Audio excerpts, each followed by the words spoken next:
అనంతపురం జిల్లా సెట్టూరు ఎస్సీ హాస్టల్లో గోడకూలి విద్యార్థి మృతి చెందిన ఘటనను వార్డెన్ ధనుంజయ్పై వేటు పడింది.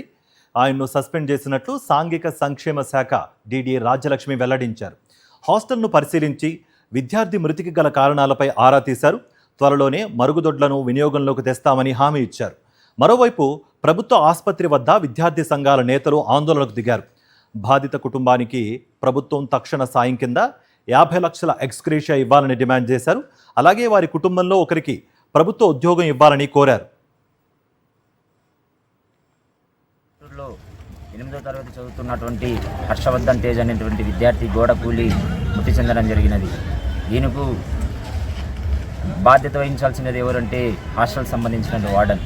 ఎందుకంటే హాస్టల్ వార్డెన్ కానివ్వండి, డే వాచ్మెన్ కానీ పర్యవేక్షణ లేకుండా ఉద్యోగం లేకుండా వాళ్ళు వీధులు నిర్వహించకుండా వాళ్ళు నిన్న రాకుండా ఉండడం వల్లనే దుర్ఘటన జరగడం జరిగినది.